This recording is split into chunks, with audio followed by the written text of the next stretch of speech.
The Joe Rogan Experience. Forever? Yeah. I'm 51. I started training when I was really seriously when I was 15.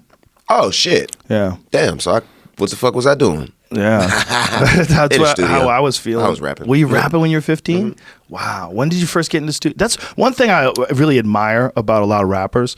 Guys are always working. Yeah. Rappers are always in the studio. Hopefully. That's like a big thing, though. Yeah. It's like there's a discipline aspect to it that I don't think that gets appreciated. Yeah. You have to be. You're always in the lab. Yeah. You're always working Constantly. It's like training. You gotta work at it. It's competitive. It's competitive.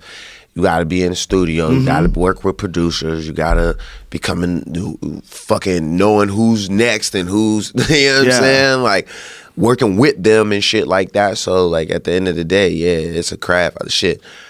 I've been in the studio since I was like 14, 15, and there was times when my dad used to have to tell me like, yo, get out of the studio. Like, go play with your friends. Be a kid. Be normal. Like, you know what I'm saying? Like, there was times that shit happened. And even now, like, I don't really do normal shit. You know what I mean? I might, like, go to the movies or, like, go to Dave & Buster's or something like that. But, like, I don't do shit. Like, I just go to the studio. I'd much rather just, you know what I mean? Yeah. Create. Well, that's amazing that you figured it out so young. Like, how old were you when you knew you wanted to be a rapper? I think I was in third grade. So, real shit.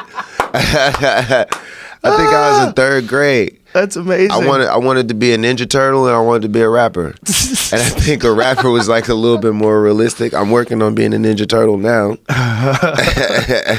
That's amazing. Third grade. Yeah, third grade. How old are you in third grade again? You're 9? Yeah. You 9? Yeah. Yeah. That's when I started writing my first raps and shit. Dude, that is hilarious. Yeah, I was like watching music videos and I remember seeing like Puffy and Biggie and Bone Thugs and Harmony's like one of my favorite groups. Wow. So I was like, yo, if I could do that, I'll be all right. And then by the time I was like 13, that's when the internet was really popular. So you could download like instrumentals and shit like that. So you didn't have to like have beats or anything. Then they started introducing, at-home equipment. They had like the little Tascam 4-track little bullshit thing that you could, you know what I mean? So I started fucking around on that, like doing my own little home studio. Then Fruity Loops came out, started making beats. Cool Edit Pro was like the program back then before Pro Tools. And yeah, that's how I got my start. Like just in the crib, just putting it together. Then then by the time I was like 16, I got like an internship at a studio in Pittsburgh where I was literally like answering the phones and running errands and going to pick up like office supplies and shit like that. And in return, they would pay me with studio time. So like I would just record like off, you know what I mean? Off the clock, you know what I mean? I had like 4 or 5 songs and that turned into a record deal. Wow. Yep. Got my first deal at 16. That's an amazing story. It's wild. That's a movie story. That's crazy that you always knew. Yeah, yep. It was something that I worked at for sure.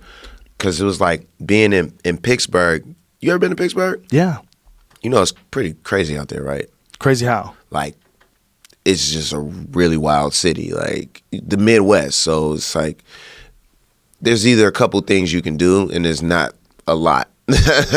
And working a job is like the last thing that anybody wants to do in Pittsburgh. So all my cousins and everybody that I know do different shit than what I was willing to do. I was like, yo, I'm not trying to be that guy, like that. So I was like, how am I going to make a way for myself? You know what I mean? How the fuck am I going to still be fresh, still, you know what I mean? Enjoy myself, have a good time, but be safe and like have fun. It was music, so. It's amazing that you nailed it. Yeah, yep. And nailed it young. Yep. That's a beautiful thing to know what you want to do. Yeah. And just be working towards it. Hell yeah. For many people, that's the real problem. The real problem is like finding a thing. Yeah. You know, finding a thing that they really love so much they can put all their energy into. Yeah. I mean, I'm blessed to grow up in a time, too, where technology was like taking over and shit. And I think like if you're my age and you like make music or got a camera or, you know what I mean? Anything around that, you good. Like, and now I think it's like if you have anything to do with weed, like, you know what I'm saying? If you know how to grow it, if you could sell it, if you could brand it, if you could come up with light technology or whatever it is, like that's gonna be the future for this generation. It's like pot.